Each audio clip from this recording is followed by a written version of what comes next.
ओम अज्ञानतिमिरस्य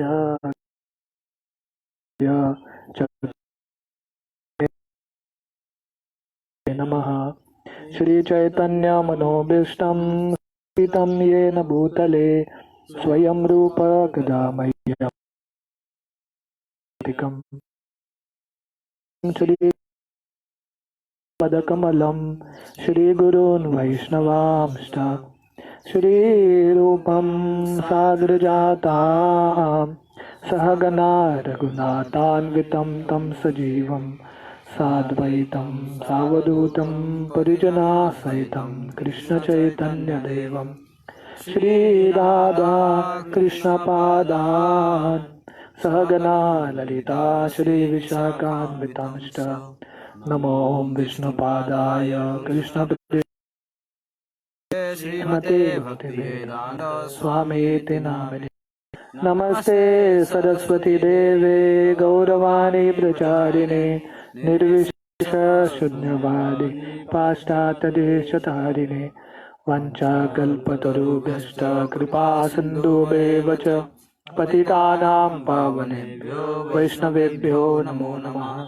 जय श्री कृष्ण चैतन्य प्रभु नित्यानंद श्री अद्वैत गदाधर गौरभक्त हरे कृष्णा हरे हरे। हो गया। तो इसका वॉल्यूम थोड़ा बढ़ सकता है। तो कल हम अवंती ब्राह्मण की चर्चा कर रहे थे कि कैसे अवंती ब्राह्मण हमको समझे कि कैसे हमको भगवान का शरण लेना चाहिए। तो भक्ति के मार्ग में स्पेशली हरि नाम करते हुए दो शब्द बहुत महत्वपूर्ण है। कौन सा दो शब्द है? एक तो अब्जॉर्प्शन, दूसरा है शेल्टर। अब्जॉर्प्शन और शेल्टर। अब्जॉर्प्शन का मतलब है हमारा पूरा जो मन है, जो इंद्रिय है, भगवान के सेवा में लगाना, हरि नाम ठीक तरह से सुनना, वो अब्जॉर्प्शन हो गया। दूसरा है शेल्टर। शेल्टर का मतलब है आश्रय। तो जैसे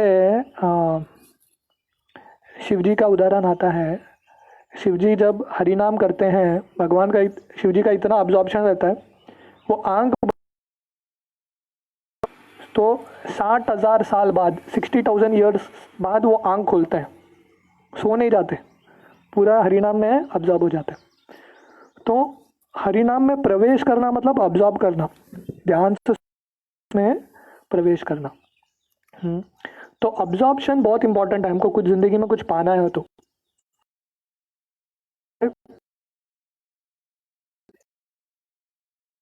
कृष्ण उद्धव को एक का उदाहरण समझाते हैं और बोलते हैं हमको कैसे अब्जॉर्ब। तो एक बार एक आदमी था जो एरो को क्या बोलते हैं, तीर के जो शार्प करता था, शार्प करना। इतना अब्जॉर्ब हो गया वो कि सामने से एक राजा का मंत्री गए, सैनिक, इतना शोर शराबा सब कुछ हो गया, पर उसको समझ में नहीं आया। क्यों? क्योंकि वो अब्जॉर्ब था उसमें। तो जब हम हरिनाम में अब्जॉर्प्शन पाते हैं तब क्या होता है, बाहर के सिचुएशन को हम ज़्यादा हमको अफेक्ट नहीं करता क्योंकि हम उसमें। तो अब्जॉर्प्शन बहुत इंपॉर्टेंट है। वो अब्जॉर्प्शन कैसा आता है? जब हम स्पष्ट सुनते हैं। तो अब्जॉर्प्शन इंद्रियों के लेवल पे हो सकता है, मुंह से स्पष्ट तरह से बोलना और ध्यान से सुनना। दूसरा इंपॉर्टेंट चीज़ है जो हम अवंती ब्राह्मण के कहानी से सीख रहे थे, वो क्या है? शेल्टर। तो आश्रय से हमारा जो भाव है, फीलिंग्स है, हमारा हृदय है, वो व्यक्त होता है।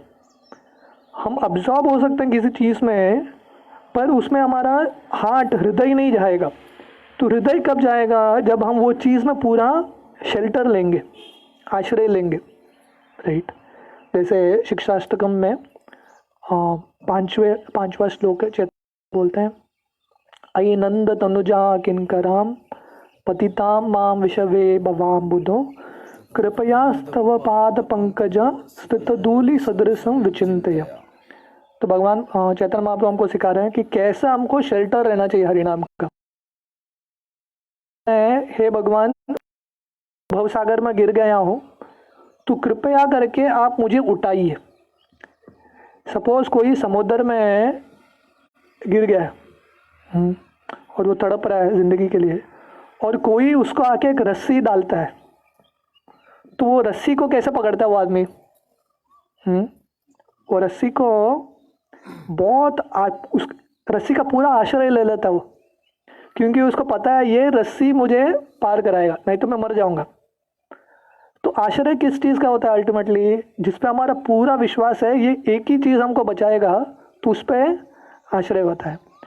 तो वैसे ही हम ये भवसागर में हैं, और भगवान का हरिनाम कैसा है? वो एक रस्सी की तरह है, हमको आए हैं बचाने के लिए। तो हम ये भावना से लेंगे तो हम उसका सीरियसली आश्रय लेंगे। जैसे अभी कोरोना वायरस के पीरियड में जो बहुत सीरियस हो जाता है उनको वेंटिलेटर लगाया जाता है, ऑक्सीजन। तो उनके लिए ऑक्सीजन बहुत इम्पॉर्टेंट है, वो ऑक्सीजन का आश्रय लेते हैं। ऑक्सीजन नहीं है तो कुछ होता नहीं है। तो वैसे ही हमको समझना चाहिए हरिनाम क्या है हमारे लिए? वो ऑक्सीजन है, वेंटिलेटर है। ये वेंटिलेटर हरिनाम का हम लगाएंगे नहीं तो हमारा स्पिरिचुअल लाइफ चला जाएगा। तो वो आश्रय रहना ही बहुत इम्पॉर्टेंट है। तो जब हम समझेंगे कि असली में भगवान एक ही मेरे आश्रय के विग्रह हैं, और वो भावना से जब हम हरिनाम करेंगे, जैसे द्रौपदी आश्रय ले रही थी भगवान का, जैसे गजेंद्र आश्रय ले रहे थे, तो तब जाके हरिनाम में जो अब्जॉर्प्शन है और शेल्टर है दोनों जब साथ में आएगा, तब भगवान तुरंत आ जाएंगे। तो वो मूड, वो फीलिंग होना चाहिए हेल्पलेसनेस का, राइट। तो वो हमने अवंती ब्राह्मण के कहानी से सुना था। तो हम आगे पढ़ेंगे। व्हाट इज़ इम्पॉर्टेंट, ये समझना इम्पॉर्टेंट है कि हमारे ज़िंदगी में सही में हमारे लिए महत्वपूर्ण चीज़ क्या है। क्यों? क्योंकि हमारी ज़िंदगी में क्या होता है, हम सबका हमारी ज़िंदगी हम जांचेंगे तो हमको समझ में आएगा। जो चीज़ हमको इम्पॉर्टेंट लगता है वही चीज़ हमारे पास रहता है। तो ये थोड़ा सटल विषय है, पर समझना इम्पॉर्टेंट है। जो चीज़ हमको लगता है कि ये मेरे लिए बहुत इम्पॉर्टेंट है, वो हम हमारी ज़िंदगी में रहते हैं। जैसे मैं उदाहरण देता हूँ, अगर कोई व्यक्ति हमेशा कपड़ा साफ सुथरा पहनता है, कोई साफ सुथरा कपड़ा पहनता है, क्यों पहनता है? क्योंकि उसने डिसाइड किया है कि मेरे लिए साफ सुथरा कपड़ा पहनना इम्पॉर्टेंट है, इसलिए वो पहनता है कि नहीं? कोई अगर अच्छा खाना बनाता है, उसको बहुत वैरायटी चाहिए खाने में, वो क्यों वैरायटी कष्ट करके क्यों बनाता है? क्योंकि उसको पता है मेरे लिए वैरायटी खाना इम्पॉर्टेंट है, इसलिए उसको उस ज़िंदगी में रहता है। किसी के पास धन बहुत रहता है, धन क्यों रहता है उसके पास? क्योंकि उसके अंदरूनी ये बिलीफ सिस्टम है कि मेरे लिए पैसा बहुत इम्पॉर्टेंट है, मुझे पैसा चाहिए। तो क्योंकि उसके लिए इम्पॉर्टेंट है, वो कैसे तो करके कर लेता है वो। समझ में आ रहा है? या किसी के लिए, कोई बच्चा है जो पढ़ाई अच्छा करता है, स्कूल में जाके स्कूल में टाइम पे पहुंचता है, ठीक है, ये और एक चीज़ है। थोड़े लोग रहते हैं जो टाइम पे आते हैं, हाँ, और थोड़े लोग रहते हैं जो टाइम पे नहीं आते। जैसे इंडिया में बोलोगे तो आराम से, जापान में 8:30 बजे मीटिंग है तो 2 मिनट पहले ही पहुंच जाता है। उनका कल्चर टाइम पे आना इम्पोर्टेंट है, क्योंकि हमारे मन में पीछे बिलीफ है फर्क इम्पोर्टेंट नहीं है मेरे लिए, उतना इम्पोर्टेंट। तो कोई बच्चा बराबर स्कूल पे जाता है, आगे बैठता है, लिखता है, होमवर्क सब करता है, पढ़ता है। क्यों? क्योंकि उसके मन में है कि मेरे लिए ये पढ़ाई इम्पोर्टेंट है। पर कोई बच्चा कुछ सीरियसली नहीं लेता। क्यों? क्योंकि उसको लगता है कि मेरे लिए इम्पोर्टेंट नहीं है। तो हम सबके ज़िंदगी में आप हम गौर से देखेंगे, जो हमको इम्पोर्टेंट लगता है वही है हमारे पास, और जो चीज़ हमको इम्पोर्टेंट नहीं लगता वो नहीं रहेगा हमारे पास, राइट? तो व्हाट इज़ इम्पोर्टेंट हमारे लिए? हमारी ज़िंदगी में हमको सबको पूछना चाहिए, मेरे लिए इम्पोर्टेंट क्या है, right? In dealing with the mind to try to gain a perspective of what in our life has been of true value, right? तो जब हमको हमारे मन के साथ डील करना है तो हमको ये समझना इम्पोर्टेंट है, क्योंकि मन अलग अलग विचार देता रहता है, अलग अलग उसके इच्छाएं आती रहती है। जैसे समुद्र में लहरें आती रहती हैं, तो मन में अनेक अनेक इच्छाएं आती रहती है। तो हमको वो इच्छाओं के साथ, मन के साथ बातचीत तो करना ही पड़ेगा, राइट? तो वो समझने के लिए इम्पोर्टेंट है के लिए कि हमारी ज़िंदगी में महत्व है, what is of true value. So much of a life evokes emotion. हमारी ज़िंदगी में इतना सब चीज़, ये सोचने की बात है, हमारे ज़िंदगी जो भाव है उसको चर्न करता है, राइट? वो सब इमोशन, फैमिली, हमारा परिवार, परिवार के बारे में सोचते इमोशंस आता है ना, प्रेम का इमोशन, आसक्ति का इमोशन, फ्रेंड्स, हमारे इतने सारे दोस्त हैं, एनिमीज, हमारे इतने सारे दुश्मन भी हैं। तो दुश्मन के बारे में सोचा तो अलग एक इमोशंस आता है, नेगेटिविटी आता है। मिस्टेक्स, हमने बहुत सारे गलती किया है। अटैचमेंट्स, हमारे बहुत सारे आसक्तियाँ हैं, पैसे, शरीर है, देश है, ये सब चीज़ हमको हमारे पे भावनाएं लेके आती है, इमोशंस उसमें इन्वॉल्व रहता है,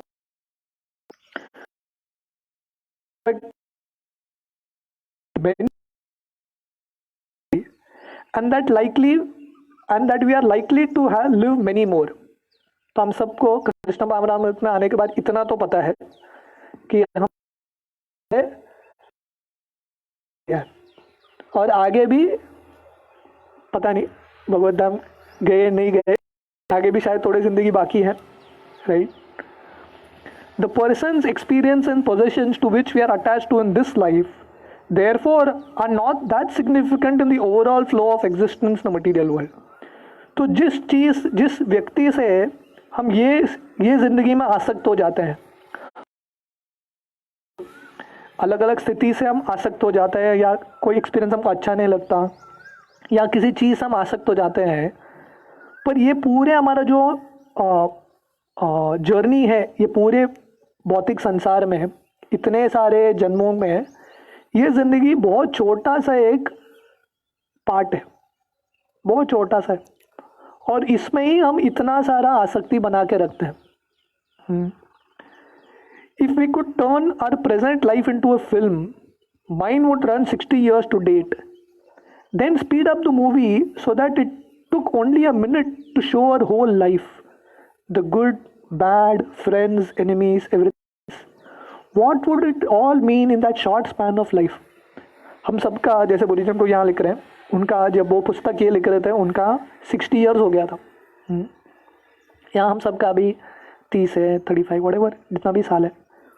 तो हम ये पूरे ज़िंदगी को एक फिल्म की तरह देखेंगे, अभी आंख बंद करके एक फिल्म की तरह देखेंगे पूरे ज़िंदगी को, 30 साल, 35 ईयर्स। एक मिनट में वो फिल्म ख़त्म हो सकता है ना। बच्चे थे ना, स्कूल गए थे, स्कूल हो गया, कॉलेज हो गया, एक मिनट में वो ख़त्म हो सकता है। पर ये एक मिनट की मूवी में कितना सारा हमारे इमोशंस था हर एक फेज़ पे। जब छोटे बच्चे थे हमको लग रहा था ये बहुत इंपॉर्टेंट है, ये व्यक्ति मेरे लिए बहुत इंपॉर्टेंट है, पर कैसे चला गया वो, ऐसे देखते देखते निकल गया। उसका आज के डेट पे पहले जो गया ज़िंदगी, अलग अलग इमोशंस थे, अच्छे बुरे, बहुत कुछ आके गया हमारे हृदय में, वो सबका अभी कुछ वैल्यू है क्या? वो सबका कुछ अस्तित्व है क्या? अभी कुछ अस्तित्व नहीं है।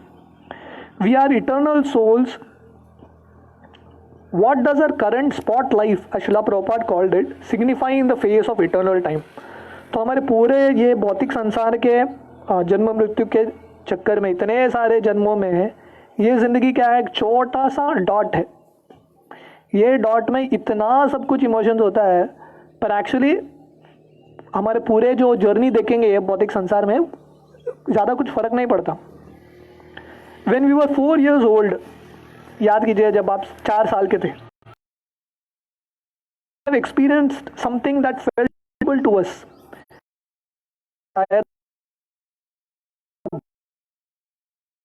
बहुत बुरा सपना देखा या हमारे साथ डांटा, समय हमको बहुत। Now see 60-year-old, the event is insignificant. तो उस समय जो हमको बहुत बुरा लगा था, अभी पीछे जाके देख क्या था, वो बहुत सीरियसली ले लिया, right? It is, if we remember it, तो वो बहुत सिग्निफिकेंट रहा होगा। ये वो वंडरफुल हैपेंड, ये शायद याद रहेगा। We won an award in the 5th grade। Imagine करो कि आप छोटे बच्चे थे या स्कूल में थे, आपको कुछ अवार्ड मिला, सर्टिफिकेट मिला है क्या कभी? हेडमास्टर के सामने कुछ सर्टिफिकेट मिला या कुछ प्राइज़ मिला, हाँ। तो उस समय हम बहुत गर्व में थे, अरे स्टेज में जाके मुझे कुछ तो मिला। पर अभी उसका कुछ फ़र्क है क्या? हाँ, जैसे हम छोटे बच्चे थे, 10th स्टैंडर्ड का एग्ज़ाम ऐसा लग रहा था कि ज़िंदगी का एग्ज़ाम है। ऐसा सर मार के रात बिना सो के पढ़ के कुछ तो लाया, डिस्टिंक्शन लाया, और कम लगा कुछ तो पा लिया हमने। अभी उसका क्या वैल्यू है? आप जाके किसी को बोलो 10th स्टैंडर्ड में मुझे डिस्टिंक्शन मिला था, वो बोलेगा पागल है क्या? अभी कोरोना चल रहा है बाबा, 10th बात कर रहा है, उसका भी रिलेशन क्या है? कुछ संबंध नहीं होता। और या आप जाके बोलो मुझे, जब मैं छोटा बच्चा था ना, मुझे सबके सामने मुझे मेरा शाबाशी हुआ, उसका क्या फ़ायदा है? कुछ मतलब नहीं होता, कंप्लीटली इनसिग्निफिकेंट ना हो। तो अभी हम देखेंगे तो उसका कुछ मतलब ही नहीं है।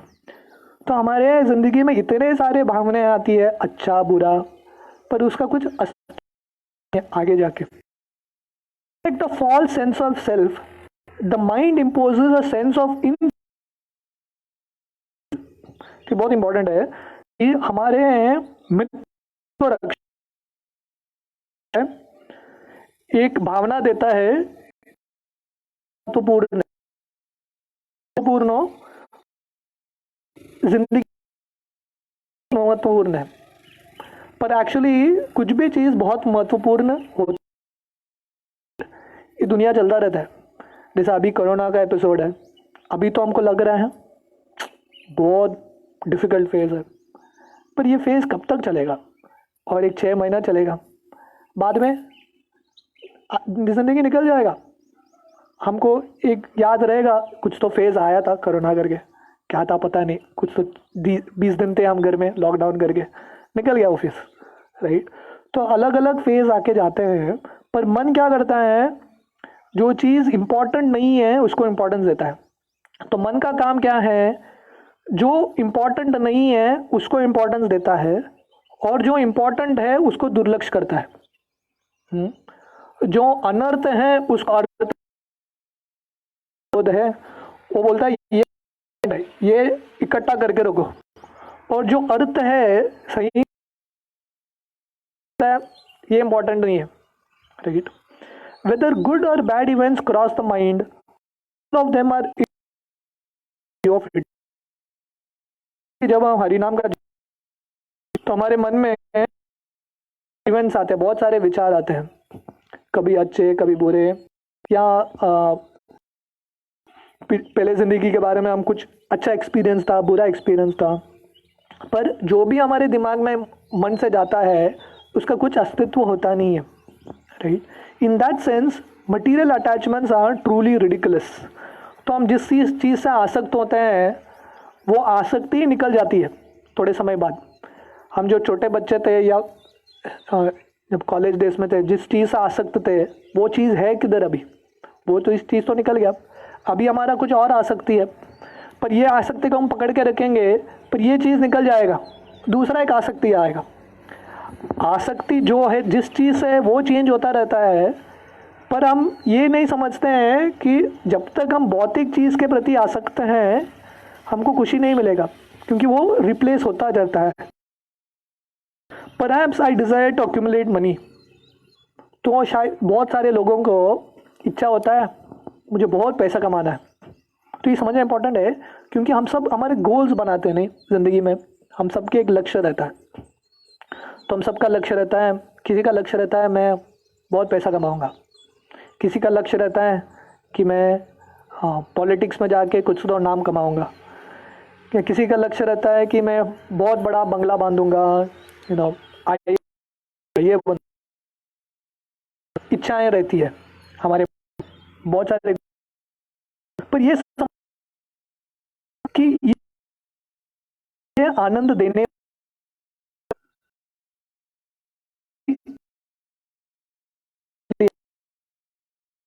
करोड़पति बनना है। आप करोड़पति इतना में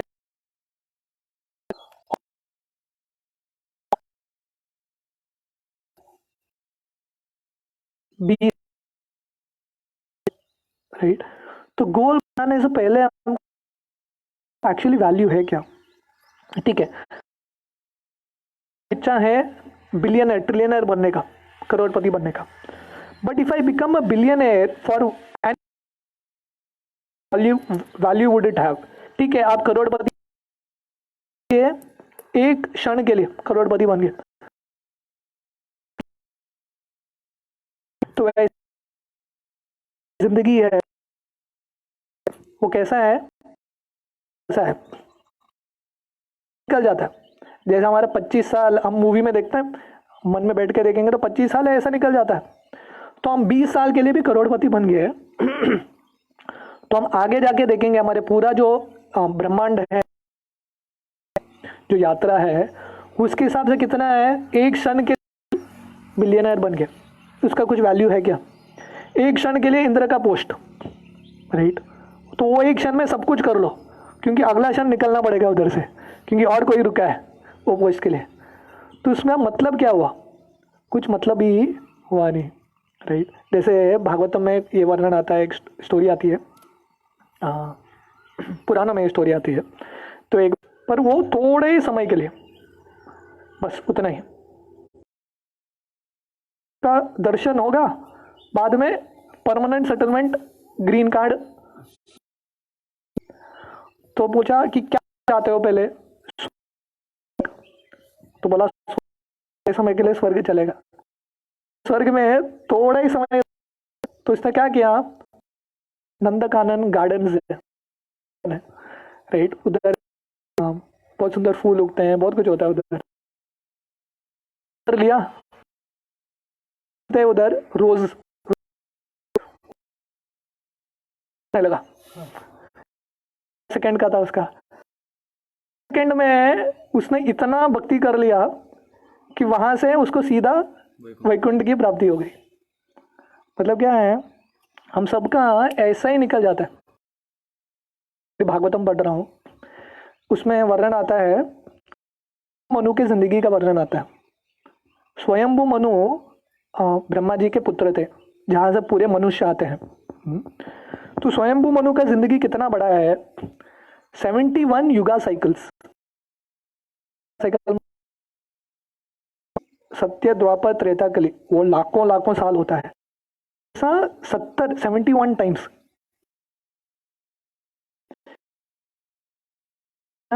ऐसे निकल जाता है। देखते देखते है, पर देखते देखते हैं निकल जाता है। तो थोड़े समय के लिए हम पैसे धनवान, अस्तित्व कुछ है ही नहीं। In the 11th canto of the 3rd canto of Srimad Bhagavatam, Maitreya Muni speaks to Vidura about time. जैसे मैं अभी बोल रहा था, तीसरे स्कंद में 11वें अध्याय में बहुत सुंदर डिस्क्रिप्शन आता है, देते हैं with the smallest the time it takes an atom, a परमाणु, to combine with other atoms to form a molecule। तो जैसा हमारे पास मॉडर्न साइंस में सेकेंड्स, मिली सेकेंड, सेकेंड्स, ऐसा नैनो सेकेंड्स ऐसा रहता है, तो भागवत में एक अलग ही का कैलकुलेशन कहाँ से शुरू होता है? जो मॉलिक्यूल बनते हैं का समय लेता है, राइट? धीरे धीरे gradually increases of time until it seconds, minutes, hours, right? Second, minute, जो साल है, उसके बाद वो मनुष्य पूरा जिंदगी वो बताते हैं। बाद में उसमें देव जिंदगी बताते हैं कि देवताओं का एक दिन, देवताओं का एक दिन मतलब मनुष्य में 6 महीना हो जाता है, 6 months। हमारा 6 महीना उधर का। तो कहने का मतलब है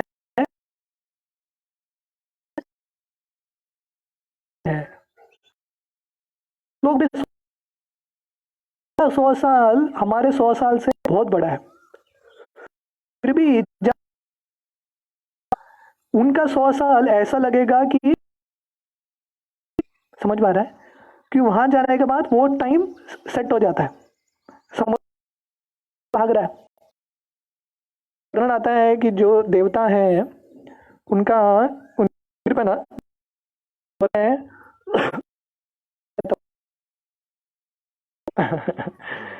तो इस तरह से ये देवी देवताओं का समय है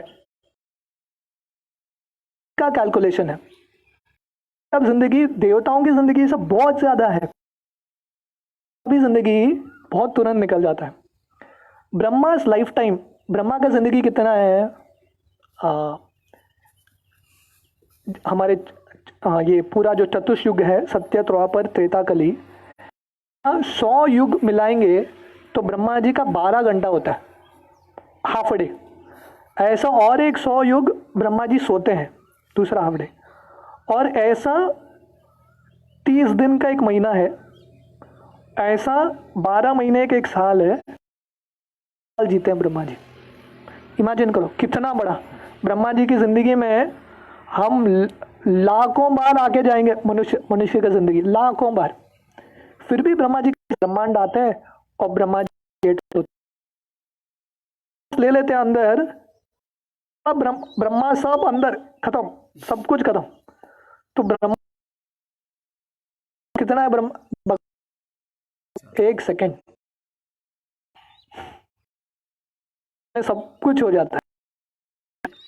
और इन शिला the fantastic interminable life from the point of view of eternity is बड़ा। एक फ्लैश लाइट आता ना, उतना ही है ब्रह्मा का जिंदगी, ऐसा आके निकल जाता है, right? Take that to perspective. तो अभी ये समझ के ये चैप्टर का कैसे समय है अलग अलग दृष्टिकोण में है। Take that to perspective and look at the emotions mind evokes whenever you think of something you have experienced positive in this life. समझ के हम हमारे जिंदगी देखेंगे, मन में जब करते समय इतने सारे विचार आते हैं, इतने सारे इमोशंस आते हैं, राइट? Positive, negative. अभी उसका कुछ वैल्यू है क्या? हमारे जिंदगी का ही कुछ वैल्यू नहीं है इतने इतने बड़े इटर्निटी के पॉइंट ऑफ व्यू से। तो हमारे मन में जो विचार आता है उसका कुछ वैल्यू है क्या? उसका कुछ मतलब ही नहीं है।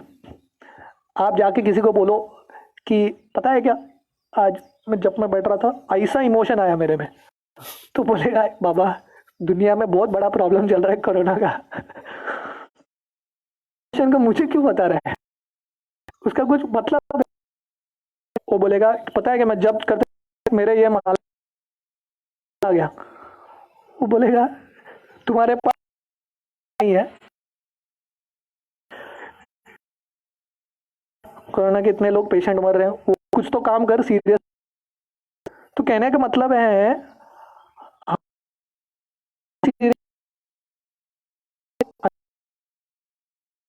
Emotion, everything we have done and have done is completely insignificant. Still the mind holds on to each of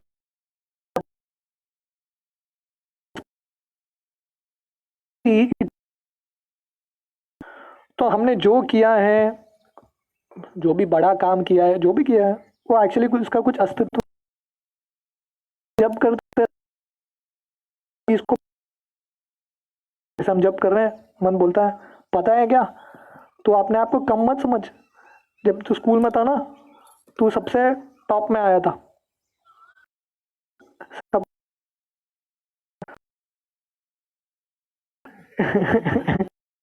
सही बोल रहे हैं। This is one way the we realize a true position of Krishna, we would see life in a